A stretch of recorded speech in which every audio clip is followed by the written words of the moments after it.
Hi, welcome to this short on managing temporary works. This short will be looking at harness use. Harnesses can be used in many different situations. Mainly though in regards to temporary works, they are used around scaffolding. They can be used in many different situations when around temporary works, but specifically around the construction of scaffolding from ground level upwards, the demolition of scaffolding, stepping from scaffolding onto another scaffold unit or building, stepping in and out of mutes, operating gates and loading platforms on scaffolding or other platforms, and operating on scaffolding when panels have been removed to create a safe working environment. There's a number of minimum requirements when using harnesses around scaffolding. Firstly, they need to be secured to a fixed point which can take the load applied to them. That includes the load applied when someone is falling from height or is falling on a fall arrest system. This could be a position fixed into the wall into a building to allow a fall arrest system or harness to attach to. It could be a wraparound on a fixed part of the structure, or it could be tying into part of the scaffold or main building which is strong enough to hold the load. Harnesses must have a minimum of a 4-point restraint system. As you can see in the bottom right hand corner, there's a picture of a harness with a 4-point restraint system included. They must have front and back fixings, enabling users to move around freely, but also to assist in recovery. Harnesses must comply to BSEN 361 2002, fully body harness compliance. This means that primary straps must be a minimum of 40 mm wide and that secondary straps should be a minimum of 22 wide. Harnesses must be one per person at risk, be that on scaffolding or in other situations. It must be aware that there is a number of risks which can come with using inadequate harness systems, including cutting off blood supply and failing when under load. As you can see shown on the screen on the left hand side, there is a number of different configurations you can get harnesses within.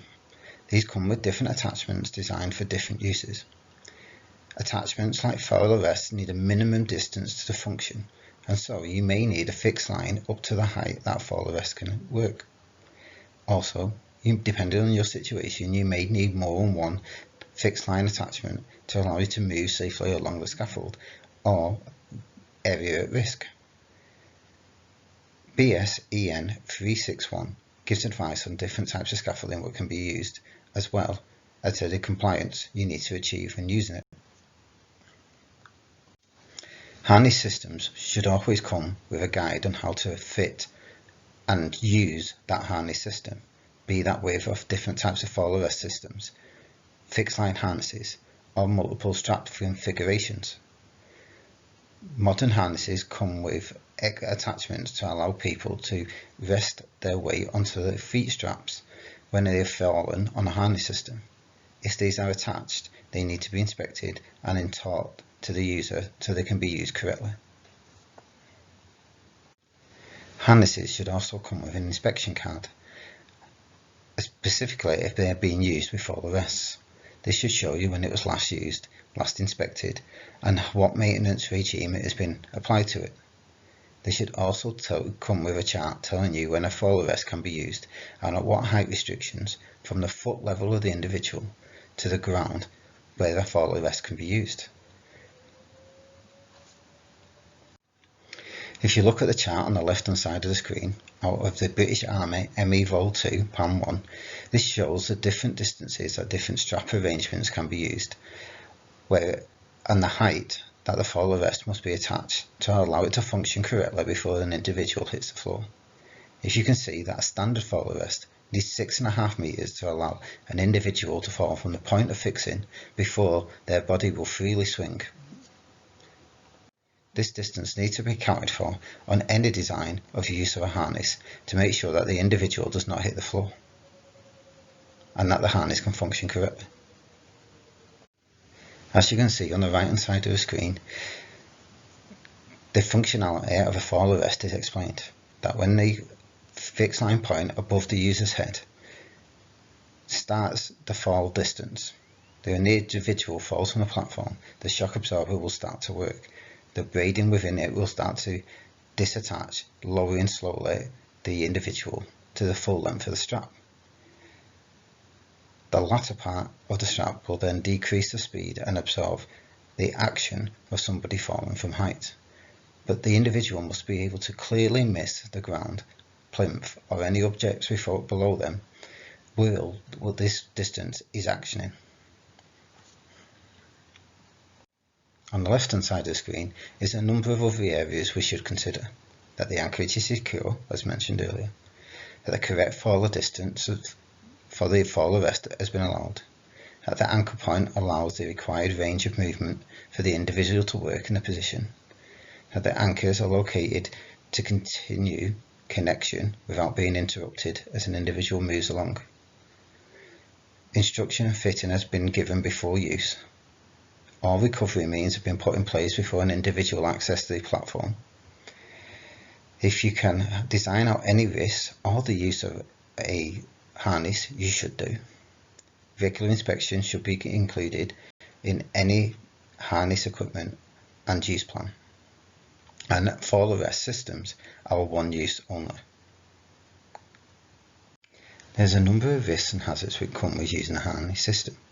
If an individual falls, there's a high risk that they could get trapped plus fetters in places where the harness restricts, mainly under the arms and around the groin area.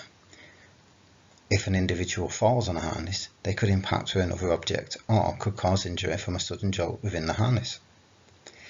Anchorage points should also be designed to take the load and allow movement for the role required.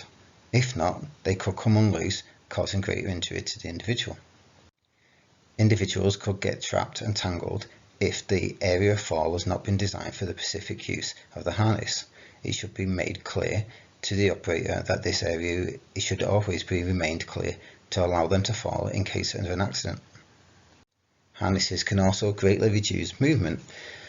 They should be designed and fixed to allow the maximum range of movement for the activity being undertaken. Harnesses should be regularly inspected and any misuse and damage should be reported immediately. If individuals are identified as misusing or damaging their equipment, they should be removed from this type of activity. As you can see on the right hand side of the screen, there's a number of pictures showing different areas that harnesses are being in use. The one in the bottom right hand corner of the screen quickly identifies that the individual is using the harness incorrectly. He is standing on top of a mute, which is outside its design use anyway, and the harness is still connected to his body and not to the mute or to any fixing point above him. If that individual was to fall, he would fall to the ground and the harness would provide no security.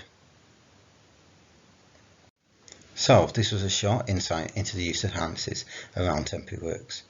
We recommend that you discuss within your groups and teams how harnesses can be used around the temporary works on your projects.